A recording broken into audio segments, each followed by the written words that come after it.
تو یہ ہے اہل ایمان کی تیسری صفت. دوسری صفت اہل ایمان کی اور فلاح پانے والوں کی تیسری کہ وہ لغویات سے بچتے ہیں. چوتھی صفت والذین هم للزکاۃ فاعلون، اور وہ ہمیشہ زکوٰۃ ادا کر کے اپنی جان و مال کو پاک کرتے رہتے ہیں. زکوٰۃ تزکیہ سے ہے، یہ زکوٰۃ سے ستھرائی ہوتی ہے مال کی، مال پاکیزہ ہوتا ہے. دولت کی محبت بھی سینے سے کم ہوتی. اقبال نے کہا تھا حب دولت تلف می سازت زکوٰۃ، زکوٰۃ حب دولت کو کم کر دیتی ہے. چونکہ حب دولت جب جم جائے دل میں تو اتنا نقصان کوئی چیز نہیں کرتی جتنی حب دولت کرتی ہے. جو ہے فرمایا کہ حب المال راس و کل خطیہ، جتنے بھی ہمارے گناہ ہیں ان سب کی جڑ مال کی محبت ہے. تو مال کی محبت، فرمایا کہ ہر امت کا کوئی فتنہ ہوتا ہے اور میری امت کا فتنہ مال ہے. جب مال سے ایسے جڑ جائیں گے، ایسی محبت پیدا ہو جائے گی کہ جہاں ضرورت ہے خرچ کرنے کی وہیں بھی خرچ نہیں کریں گے تو پھر وہ محبت ان کے اندر کو اجاڑ دے گی. اس لیے اللہ تعالیٰ نے اس امت پر کرم کیا کہ 40واں حصہ ان پر زکوٰۃ کا واجب اور فرض قرار دے دیا. یہ تو ہر صورت ادا کرنا ہی کرنا ہے. تو اس سے کیا ہوگا؟ اس سے مال کی محبت کم ہوگی. اور اس کے علاوہ بھی نفلی طور پہ خرچ کرنے کی ترغیب دی. ایک زمانہ تھا جب حضور سے پوچھا گیا یسألونک ماذا ينفقون قل العفو، اے محبوب فرما دیجئے جب یہ پوچھتے ہیں کہ ہم مال خرچ کیا کریں تو کہا جو ضرورت سے زیادہ ہے سب خرچ کر دو. تو ابتداً یہ تھا، لیکن اس کے بعد زکوٰۃ کا حکم آ گیا اور خرچ کرنے کی جو ہے وہ وجوبی حد ہے، وہ یہ ہے کہ 40واں حصہ آپ ہر صورت میں خرچ کریں گے. اب اس کے علاوہ نوافل کی ترغیب دی گئی کہ اس کے علاوہ اگر نفلی طور پہ تم خرچ کرو، کچھ تمہاری وجوبی صورتیں اس کے علاوہ بھی ہیں، صدقہ فطر ہے، منت مان چکے ہو تو وہ بھی وجوبی صورت ہے، اور بہت ساری صورتیں. لیکن جو نفلی اخراجات ہیں تو ان کی بھی ترغیب دی کہ ان کو راہ خدا کے اندر خرچ کرو. ایک تو حب دولت کم ہوگی اور دوسرا یہ ہے کہ تمہارے جو مقاصد ہیں مال خرچ کرنے کے وہ حاصل ہوں گے کہ غرباء کو، مساکین کو، یتاماء کو، ضرورت مندوں کو، حاجت مندوں کو تمہارے سے فائدہ پہنچے گا. یہ بات ذہن میں رکھیں کہ مال کمانے کی جو شرطیں ہیں اور نیتیں ہیں وہ 3 ہیں. 3 نیات سے اگر روزی کمائی جائے تو وہ عین دین ہے. چوتھی نیت آ گئی تو باطل ہو جائے گا سب کچھ. پہلی نیت اپنے آپ کو سوال سے بچانے کی نیت کہ میں اپنی ضروریات کے لیے کسی سے سوال نہ کر سکوں، کیونکہ جس نے سوال کیا قیامت کے دن اس کے چہرے پہ داغ ہوں گے. ایک تو یہ نیت، پہلی نیت. جب کوئی شخص بھی رزق کماتا ہے، ملازمت کرتا ہے، مزدوری کرتا ہے، کاروبار کرتا ہے، کھیتی باڑی کرتا ہے، کوئی بھی کام کرتا ہے، تو اس کے مقاصد میں سے پہلا مقصد اسے مستحضر ہونا چاہیے اپنے آپ کو سوال سے بچانا. دوسری اس کی نیت یہ ہونی چاہیے کہ اپنے بچوں کی صحیح کفالت کرنا، ان کی ضروریات کو پورا کرنا. ان میں بچوں کی شادیاں ہیں، ان کی تعلیمی اخراجات ہیں، ان کی رہائشی ضروریات ہیں، دیگر ان کی ضروریات. اور وہ جو صاحب مال ہے وہ وسعت سے کرے، باقی اپنے کفاف کے مطابق کرے. یجب علی صاحب المال ان یوسع علی عیالہ، جو صاحب مال ہے اس کو چاہیے کہ اپنے عیال پر، اپنے اہل پر وسعت کے ساتھ خرچ کرے. اور اس میں صرف اس کی اولاد نہیں آتی، اس کے بوڑھے ماں باپ بھی آتے ہیں، اس کے چھوٹے بہن بھائی بھی آتے ہیں جو کماتے نہیں. تو جن کی کفالت اس کے ذمے ہے ان کی کفالت ادا کرنے کی نیت سے کاروبار کیا جائے. یہ دوسرا مقصد ہے. تیسرا مقصد معاشرے کے اپاہج، کمزور، لاچار، جن کا کوئی کمانے والا نہیں، اراملہ، مساکین، یتاماء، مدارس دینیہ، فلاحی کاموں کے لیے ضروریات اور راہ دین میں نکلے ہوئے، رکے ہوئے لوگوں کی مدد، نصرت اور اعانت. یہ اس کی تیسری نیت ہونی چاہیے کہ اگر مجھے میری اور میرے بچوں کی ضرورت سے زیادہ ملتا ہے تو پھر میں اس کو دوسرے لوگوں کے اوپر خرچ کروں گا. یہ 3 نیتوں کے ساتھ رزق کمانا عین عبادت ہے، اللہ کے قریب کرتا ہے۔ ایسی دولت دولت عثمان ہے، دولت عبد الرحمن بن عوف ہے۔ لیکن اگر چوتھی نیت آ گئی، وہ یہ بھی نیت ہو سکتی ہے میں خاندان میں نمایاں ہو جاؤں، میں امیر کہلاؤں، میں عیش و عشرت کروں، اور اس سے اور مقاصد جو سفلی مقاصد ہیں اگر ان میں سے کوئی شامل ہو گیا تو پھر اس کا سارا کاروبار، ساری کمائی، ساری محنت جو ہے وہ ایک قطرہ پڑنے سے پیشاب کا جستا ایک من دودھ خراب ہو جاتا ہے۔ یہ نیتیں ساتھ شامل ہو گئیں ایک دن میں تو یہ سب کچھ خراب ہو جائے گا، پھر اس میں برکت اٹھ جائے گی، پھر سکون اور طمانیت ختم ہو جائے گی۔ حالانکہ دولت کی فراوانی ہو، آسودگی ہو تو پھر اس سے راحت پہنچنی چاہیے۔ ایک غریب نانے شبینہ کو ترستا ہے اور اس کو اگر تھوڑے سے پیسے مل جائیں تو اس کو سکون ملتا ہے، تو بہت ساری دولت ہونے کے باوجود بھی قرار نہ ملے، مصائب ہو، آلام ہو، تو پھر یہ وہ اس کسی نیت کے شامل ہونے کی وجہ سے نفس شامل ہو گیا تو بے برکتی آ گئی۔ تو ان تین نیتوں کے ساتھ دولت کمانا اور کاروبار کرنا عین دین ہے۔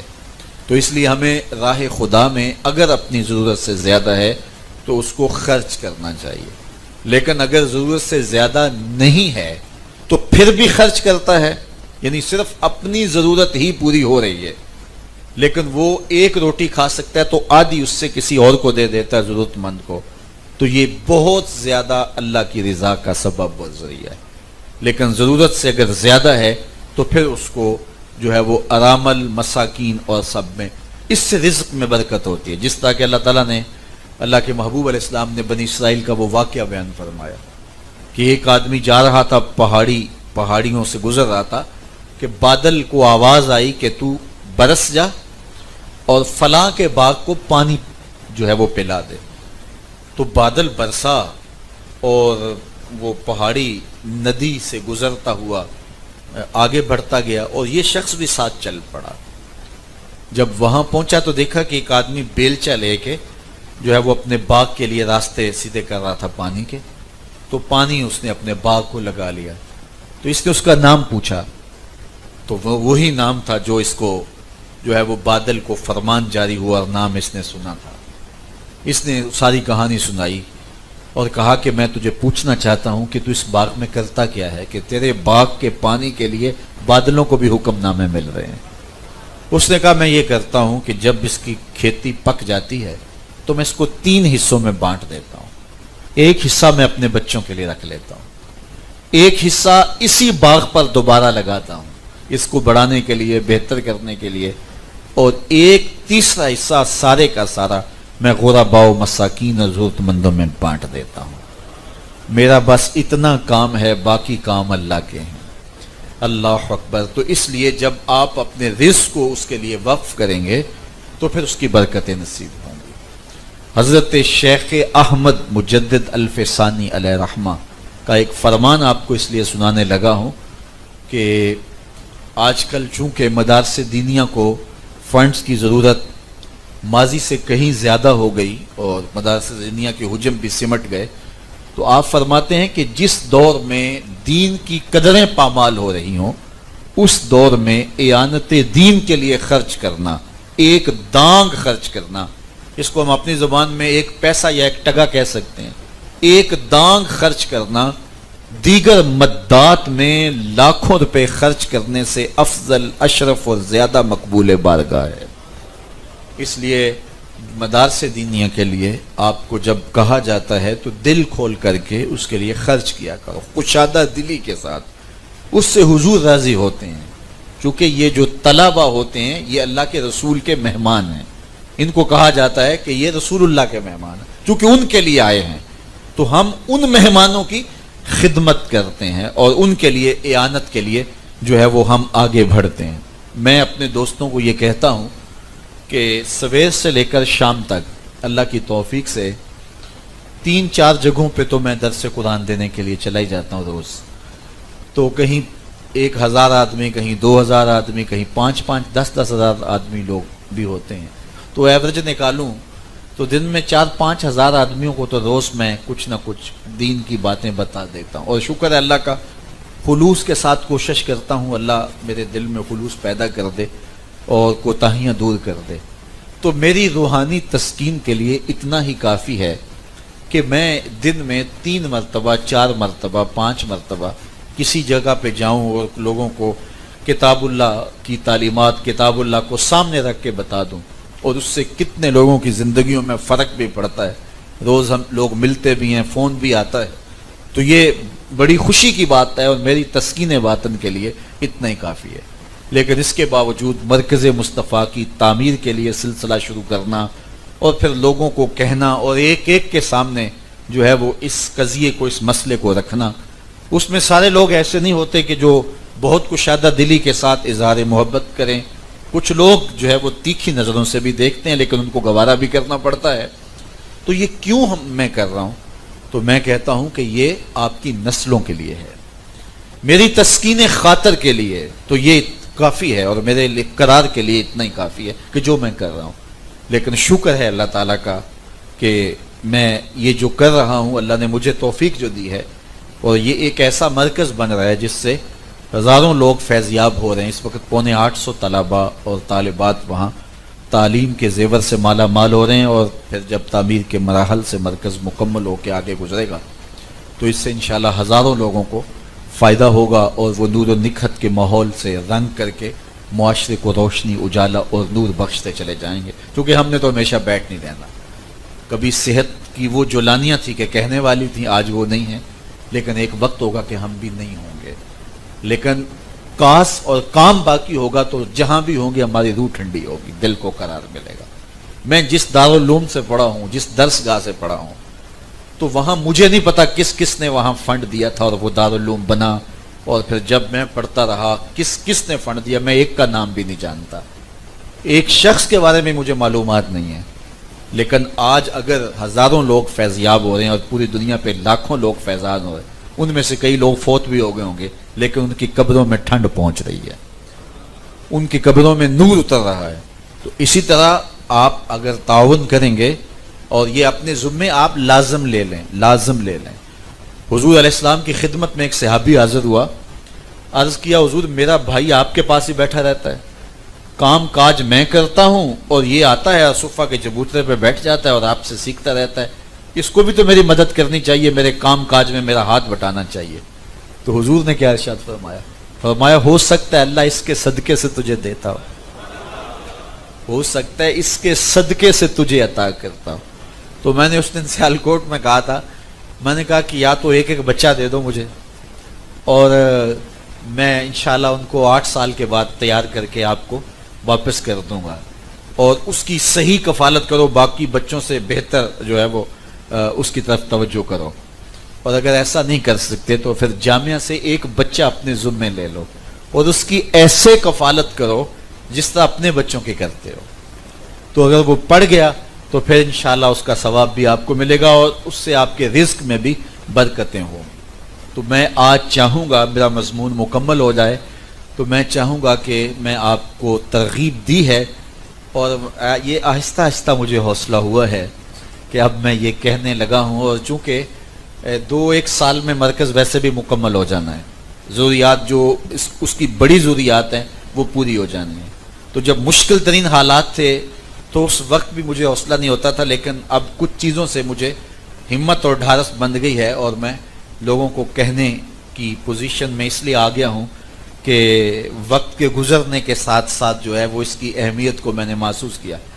ایک دن جمعرات کو چھٹی تھی تو طلباء چلے گئے، تو ایک والد اپنے بچے کو لے کر پھر دوبارہ چھوڑ کے جانے لگا، تو مجھے بڑی حیرت ہوئی کہ بچے تو بڑی چھٹی سے، وہ بچہ رو رہا تھا، تو خیر میں نے اس کو بلایا اور میں نے کہا کہ آپ کے والد آپ کو پھر چھوڑ گئے ہیں، تو وہ رو پڑا، تو میں نے اس کے والد کو بلایا، تو میں نے کہا کہ 8 دن کے بعد بچے چھٹی پہ جاتے ہیں اور آج وہ گیا ہے تو آپ پھر چھوڑنے آ گئے ہیں۔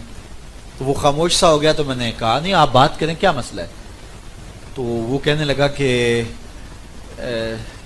حضرت بس ویسے، میں نے کہا یہاں رہے، میں نے کہا مسئلہ بھی تو بتاؤ نا، کہ وہ 8 دن کے بعد جانے لگا ہے تو آپ اس کو 1 دن رکھیں گھر؟ تو وہ کہتا ہے یہاں 3 وقت کی روٹی تو اچھی کھائے گا نا، ہمارے گھر میں تو جو ہے وہ بڑے مسائل ہیں، تو ہم پتہ نہیں اپنی روٹی کیسی پوری کر رہے ہیں۔ تو میرے دل میں پھر ہوا کہ نہ جانے کتنے کے گھروں میں چراغ جل رہے ہیں اور کتنوں کے بچے پڑھ رہے ہیں۔ تو اللہ تعالیٰ نے جل شانہ نے یہ توفیق دی ہے، اچھے اہل ثروت کے بچے بھی پڑھتے ہیں، غرباء و مساکین کے بچے بھی پڑھتے ہیں۔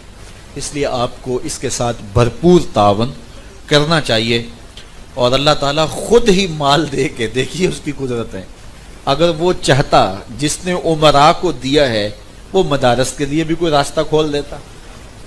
جو امراء کے لیے راستے اس نے کھولے ہیں، ان کو رزق فراوان دیتا ہے، تو ایسے کوئی اسباب ایسے بھی پیدا کر دیتا، لیکن اس نے ایسے نہیں کیا، ان کو دے کے پھر ان سے کہا ہے کوئی ہے مجھے قرض دینے والا، میں دورہ لٹاؤں گا اس کو، کوئی ہے؟ خود دے کے خود کہتا ہے من ذا الذی یقرض اللہ قرضا حسنا۔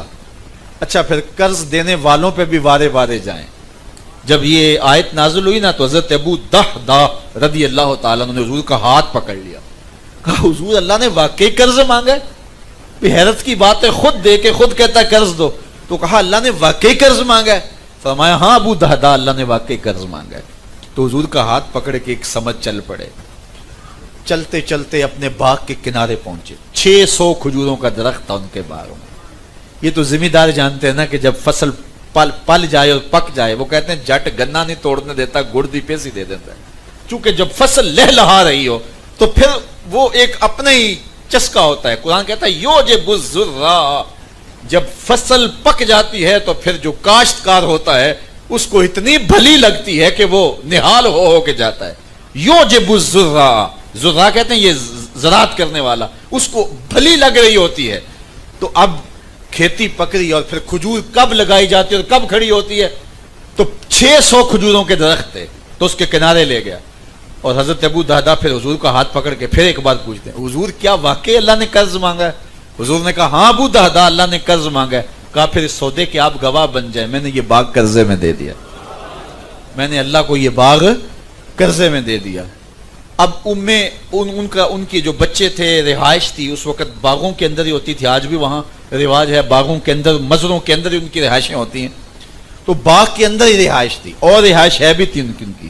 اب باغ کے اندر نہیں جا رہے، باہر کھڑے ہو کے آواز دی یا امت دہدہ اخرجی، دہدہ کی امی بچوں کو لے کے باہر آ جا، یہ باغ اب ہمارا نہیں رہا، ہم نے اللہ کو دے دیا۔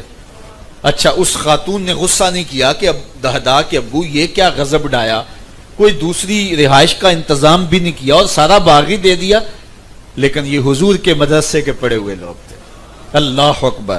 تو وہ جلدی جلدی بچوں کو سمیٹ کے باہر لے آئی، اور حضور کے پاس حضرت ابو دہدہ کھڑے تھے، اور یہ ام دہدہ کیا بولتی ہے، رابحہ بیعک یا ابا دہدہ، دہدہ کے ابو بڑا ہی نفع والا سودا کر لیا تم نے، بڑا ہی نفع والا سودا کر لیا ہے تم نے۔ تو اللہ تعالیٰ خود دے کے کہتا ہے میری راہ میں خرچ کرو، اور میرے حضور نے قسم کر کے کہا ما نقصا مال عبد من صدقہ، فرمایا میں محمد قسم اٹھاتا ہوں کہ صدقے سے مال کم نہیں ہوگا۔ والذین هم لفروجہم حافظون، ان کی ایک صفت یہ ہے کہ وہ اپنی شرم گاہوں کی، اپنی پارسائی کی حفاظت کرتے ہیں، عصمت کے جوہر کو لٹنے نہیں دیتے۔ میڈیا نے بے حیائی اور بے شرمی کا بازار تو گرم کیا ہی تھا، ہمارے الیکٹرانک میڈیا نے، لیکن یہ سوشل میڈیا نے تو قیامت ڈھا دی۔ میں آج ایک رپورٹ پڑھ رہا تھا کہ پاکستان میں ہر شخص جو ہے شعوری اور غیر شعوری طور پہ، بالخصوص نوجوان، 7 گھنٹے تک جو ہے وہ میڈیا کو دیکھنے پہ مجبور ہے۔ پرنٹ میڈیا ہے، یہ سڑکوں کے اوپر لگے ہوئے سائن بورڈ ہیں، اور خبروں کے نام سے، اور اس میں بھی صنفی آزادی، اور سوشل میڈیا پر تو 7 گھنٹے جو اس دلدل میں رہے تو وہ پھر اپنی عصمت کی جوہر کی حفاظت نہیں کر پاتا، الا ماشاءاللہ جس کو اللہ توفیق دے۔ تو اس لیے ہمیں خاص طور پہ فالح شخص کی نشانیوں میں بتایا گیا کہ وہ اپنی آبرو لٹنے نہیں دیتا۔ اللہ اکبر۔ میرے حضور نے ارشاد فرمایا جو تمہارے 2 جبڑوں کے درمیان ہے، یعنی تمہاری زبان، اور جو 2 ٹانگوں کے درمیان ہے تمہاری پارسائی کی جگہ، تم ان 2 چیزوں کی مجھے ضمانت دے دو، میں محمد تمہیں جنت کی ضمانت دے دیتا ہوں۔ تو جس کی عصمت کا جوہر ہی لٹ جائے، جس کی آبرو کا جوہر ہی بہ جائے، اس کے پلے رہتا کیا ہے؟ اس کا روحانی چہرہ اتنا مسخ ہوتا ہے کہ اس کے اوپر پھر نور نہیں آ سکتا۔ تو خوش نصیب وہ لوگ ہیں کہ جو اپنے آپ کو، اپنی عصمت کو، اپنی آبرو کو اور اپنی آبرو کے جوہر کو محفوظ رکھتے ہیں۔ والذین هم لفروجہم حافظون الا علی ازواجہم او ما ملکت ایمانہم، مگر ان کی جو بیویاں یا ملک کی باندیاں ہیں، فإنہم غیر ملومین، اس پر انہیں کوئی ملامت نہیں۔ فمن ابتغى وراء ذلک، جس نے اس کے علاوہ کوئی راستہ تلاش کیا، فاولئک هم العادون، تو فرمایا کہ وہ سرکش ہے، حد سے بڑھنے والوں لوگوں میں سے ہے۔ اللہ اکبر۔ اللہ تعالیٰ کی بارگاہ میں دعا ہے کہ وہ ہمارے نوجوانوں کی، بالخصوص اس نسل نو کی آبرو کی حفاظت فرمائے، تاکہ یہ روحانی بربادی کا سامان نہ کر بیٹھیں اور اپنے اندر کے جوہر کو لٹا نہ بیٹھیں۔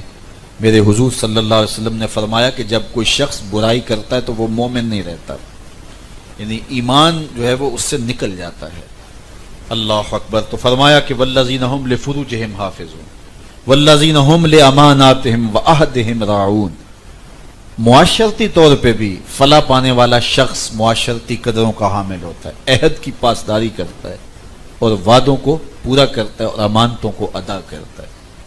جو شخص عہد پورا نہیں کرتا، میرے حضور نے فرمایا لا دین لمن لا عہد لہ، جس کا عہد نہیں ہے اس کا دین ہی نہیں ہے۔ وعدہ کر کے جو اس کی تکمیل ہی نہیں کرتا، اس کو پورا ہی نہیں کرتا، تو کیا اس کے پلے کیا باقی ہے؟ میرے حضور نے تو کسی سے عہد کیا، وعدہ کیا کہ تمہارے آنے تک میں یہاں کھڑا تمہارا انتظار کروں گا، اور وہ جا کے بھول جاتا ہے، اور حضور 3 دن تک وہاں کھڑے رہتے ہیں، صرف قضائے حاجت کے لیے جاتے ہیں، پھر آ کے کھڑے ہو جاتے ہیں۔ 3 دن کے بعد وہ اچانک وہاں سے گزرا، اس نے حضور کو کھڑا دیکھا تو پھر یاد آیا، یہ تو مجھے انہوں نے فرمایا تھا، تو بڑا پریشان ہوا۔ تو حضور نے صرف اتنا کہا صاحب تو نے مجھے مشقت میں ڈال دیا۔ 3 دن تک میرے حضور اس کے انتظار میں کھڑے ہیں، قصور بھی اس کا ہے۔ تو جس نبی کا انداز حیات یہ ہو تو اس نبی کی امت وعدہ خلاف ہو تو شرم کی بات نہیں ہے۔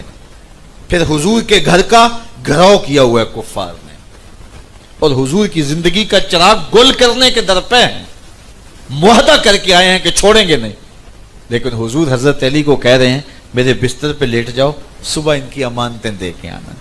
یہ خون کے پیاسے تھے، کہا ان کی امانتیں ان کے سپرد کر کے آنا۔ کوئی زمانے میں کردار لاؤ تو صحیح ایسا، تو کیا ہمیں اپنے نبی کے کردار کی سنت کو اپنے اندر اتارنے کی کوشش کرنی چاہیے یا نہیں کرنی چاہیے؟ تو وہ عہد پورا کرتے ہیں، امانتیں ضائع نہیں ہونے دیتے۔ والذین هم علی صلواتہم یحافظون، اور وہ اپنی نمازوں کی محافظت کرتے ہیں۔ مختصر مضمون میں نماز کا ذکر 2 بار آ گیا، اس کا مطلب یہ ہوا کہ نماز کتنی اہم ہے۔ پہلے فرمایا گیا والذین هم فی صلاتہم خاشعون، نمازوں میں گڑ گڑاتے ہیں، عجز کرتے ہیں، خشوع کرتے ہیں۔ یہاں فرمایا محافظت کرتے ہیں۔ کوئی اس وجہ سے نماز نہ چھوڑ دے کہ میری نماز میں تو حظ ہی نہیں ہے، لطف ہی نہیں ہے، میری نماز میں تو خشوع ہی نہیں ہے، تو مجھے کیا فائدہ پڑھنے کا؟ میں تو نماز کے لیے کھڑا ہوتا ہوں تو دکان پہ ذہن چلا جاتا ہے، خیال کاروبار میں چلا جاتا ہے، تو مجھے کیا فائدہ نماز پڑھنے کا؟ میں رہا ایسی نماز سے نہیں۔ خیال بھی ستائیں، سوچیں بھی آوارگی کی طرف لے جائیں، لیکن نماز اور سجدہ قضا نہیں ہونا چاہیے۔ نماز کی محافظت کرتے ہیں۔ یہ 2 مرتبہ نماز کا ذکر کیا گیا۔ محدث کچوچوی علیہ رحمہ سے ان کے ایک مرید نے کہا حضرت بڑی پریشانی ہے۔ کہا کیا ہوا؟ کہا نماز پڑھتا ہوں لیکن لطف نہیں آتا، مزہ نہیں آتا، سرور نہیں آتا۔ تو آپ نے فرمایا اچھا اس کے باوجود پڑھتے تو ہو نا؟ اس نے کہا وہ تو اللہ کا حکم ہے، وہ تو پڑھتے ہی پڑھتا ہوں۔ تو یہ بات سننے کی دیر تھی، حضرت محدث کچوچوی جھومنے لگے۔ فرمایا واہ واہ، تم لطف کے بندے نہیں ہو، اللہ کے بندے ہو، کہ لطف نہیں بھی آتا پھر بھی پڑھتے ہو۔ اس کا مطلب یہ ہوا کہ تم لطف کے لیے نہیں پڑھتے، تم رب کے لیے پڑھتے ہو۔ تمہیں لطف آتا ہے یا نہیں آتا، مجھے تو تیری بات سے لطف آ گیا کہ تم رب کے لیے پڑھ رہے ہو۔ تو کہا حضرت واقعی میں نماز نہیں چھوڑتا، بالکل نہیں چھوڑوں گا، جس طرح بھی ٹوٹی پھوٹی نماز اب اس میں مجھے سرور آنے لگ جائے گا کہ میں رب کے لیے تو پڑھ رہا ہوں نا۔ تو یہ اللہ کا شکر ہے۔ میں کہا کرتا ہوں کہ بعض کا ہم کہتے ہیں یار پتہ نہیں ہم کس طرح کے ہیں، لیکن ماہ سیام میں جب کڑکتی دھوپ میں زبان کانٹا ہے، حلق خشک ہے، اور ٹھنڈا پانی دستیاب ہے، دروازہ بھی مکفل ہے، کوئی دیکھ بھی نہیں رہا، ہم وضو کرتے بھی احتیاط کرتے ہیں تو میرا دل باغ باغ ہو جاتا ہے کہ کوئی ذات ہے نا جس سے میں بھی ڈر رہا ہوں تنہائی میں. تو پھر یقین ہوتا ہے جو کچھ بھی ہیں جس طرح بھی ہیں ہم ہیں تو حضور کے غلام ہیں تو رب کے بندے. تو پھر شکر پیدا ہوتا ہے کہ مالک شکر ہے ہم ایماندار ہیں. تو یہ کچھ چیزیں ہیں سکون دیتی ہیں قرار دیتے. تو کہا لطف نہیں بھی آتا پھر بھی تو پڑھتے ہو. کہا ہاں وہ تو رب کے لیے پڑھتا ہوں. تو کہا پھر تم لطف کے بندے نہیں رب کے بندے ہو. تو سرور آئے یا نہ آئے تو پھر بھی تم جو ہے وہ نماز کو جاری رکھو. اولئک هم الوارثون، فرمایا یہ لوگ جنت کے وارث ہیں جن میں یہ خوبیاں موجود ہیں. یہ پورا نصاب ہے زندگی کا. آپ روز پارہ پڑھتے ہوں گے، آدھا پارہ پڑھتے ہوں گے قرآن مجید کا. آج کل تو ہر کوئی پڑھتا ہے، لیکن میں آپ سے کہوں گا کہ 4-5 دن ہوم ورک کے طور پہ روزانہ پارہ مکمل کرنے کے بعد یا پہلے یہ 11 آیات سورہ مومنون کی 18واں پارہ شروع ہوتا ہے، یہ روز پڑھ لیا کریں. ان 11 آیتوں سے آپ کو بڑا نور ملے گا. درس اس کا آپ نے سن لیا اور اس میں اور بہت کچھ ہے، لیکن اس کو پڑھیں. یہ پورا نصاب ہے زندگی کا. اس کو اگر اتار لیں اپنے اندر تو ایک اچھی زندگی کا تصور ابھرتا ہے. اور فرمایا یہ لوگ جنت کے وارث ہیں. الذین یارثون الفردوس. اب جنتیں بھی تو کئی ہیں نا. کس جنت کے وارث سے کہا؟ جنت الفردوس کے وارث ہے. یہ سب سے اعلیٰ جنت ہے. اور میرے حضور نے فرمایا جب اللہ سے مانگو تو جنت الفردوس مانگو. اللہ اکبر. ہم فیہا خالدون، اور اس کے اندر رہیں گے بھی ہمیشہ. جنت میں جانے کے بعد یہ ہوتا ہے کہ کہیں موت نہ آ جائے، جنت سے نکال نہ دیے جائیں، رب ناراض نہ ہو جائے. لیکن ایک تو رہیں گے ہمیشہ، موت کو موت آ جائے گی، میں نے عرض کیا تھا کل. اور دوسرا یہ ہے کہ اللہ فرمائے گا راضی ہو، وہ کہیں گے گوڈے گوڈے راضی. اللہ فرمائے گا ایک اور بات بتانے لگا ہوں. وہ کیا؟ اللہ اکبر. اللہ فرمائے گا میں بھی تمہارے اوپر راضی ہوں، ایسا راضی ہوں کبھی بھی ناراض نہیں ہوگا. تو جنت سے نکلنے کے 2 ہی وجہ ہوں گے نا، یا موت آ جائے تو یا اللہ ناراض ہو جائے نکال دے. کہا موت بھی نہیں آئے گی، میں بھی ناراض نہیں ہوں گا، تم اب ہمیشہ ہمیشہ جنت میں رہو گے. تو یہ ان خوش نصیب لوگوں کا مقصود ہے. یہ نصاب زندگی ہے. آؤ اس کو اپنی روحوں میں، اپنے قلوب میں اتار لیں. میری پھر گزارش ہوگی کہ ان 11 آیات کو چند دن ضرور پڑھیے گا، اور اگر یاد ہو سکیں تو ان 11 آیات کو اپنی نمازوں میں تلاوت کرنے کا معمول بنائیں. جب آپ نوافل پڑھیں پہلے ان میں پڑھیں، فرائض میں پڑھیں، ان کے معنی پہ غور کریں. اس کا درس آپ نے لے لیا، دیکھنا کہ یہ کتنے اجالے دیتی ہیں. یہ پورا نصاب ہے. مجھے ایک صاحب کہنے لگے کہ جو لوگ آپ سے وابستہ ہوتے ہیں، روحانی طور پہ انتساب قائم ہوتا ہے، ان کے لیے کیا نصاب ہے؟ میں نے کہا کتاب الرقاق جو ہمارے محدثین نے لکھی ہے میں اس کو نصاب سمجھتا ہوں. اس طرح کتاب الادب جو ہے کتب احادیث میں، اور دوسرا قرآن مجید سارا نصاب ہی ہے. دن رات میں اس کا درس دیتا ہوں، لیکن خاص نصاب میرے لیے یہ 11 آیات ہیں. یہ پورا نصاب ہے. اگر اس کو عملاً، کیونکہ جب تزکیہ ہوتا ہے تو اس وقت پہلے ظاہری اعضاء کا ہوتا ہے، تو اگر اس ترتیب سے آپ تزکیہ شروع کر دیں اپنا اور ایک ایک عضو کو پاک کرنے لگ جائیں تو پھر دیکھنا یہ نصاب پوری زندگی کے اندر نور، روشنیاں اور اجالے لے آئے گا. اللہ تعالیٰ آپ کو اپنی رحمتوں کے سائے میں رکھے. میں نے اس کی تشریحات مختصر کی تاکہ وقت اور زیادہ نہ لگ جائے. جو چند باتیں آپ تک پہنچائیں گی اللہ ان پر توفیق عمل نصیب فرمائے. جو میں نے توجہ آپ کو دارالعلوم کے حوالے سے دلوائی ہے، اس وقت ہمیں وہاں تقریباً 25 کروڑ روپے کی ضروریات ہیں، جس میں اہل گجرات کا وافر حصہ ہمیں درکار ہے. تو آپ کل کر لیں، آج کر لیں، اس کے بعد کر لیں جب آپ سے ممکن ہو. ہمارے عالی مرتبت جو بزرگ ہیں، سرپرست ہیں اس تقریب درس قرآن کے، ان ساروں میں سے کسی ایک کے ساتھ آپ رابطہ کر لیں، علامہ صاحب سے رابطہ کر لیں، دیگر لوگوں سے. تو آپ وہاں تشریف لے آئیں، وہاں آئیں، دیکھیں، اپنی آنکھوں سے مشاہدہ کریں. مختلف مدات میں سے کسی ایک مد میں شامل ہو جائیں، زکوٰۃ فنڈ ادا کریں. جس طرح بھی آپ شامل ہونا چاہیں اللہ آپ کو اس کا بہتر صلہ عطا فرمائے گا. وآخر دعوانا ان الحمد للہ رب العالمین.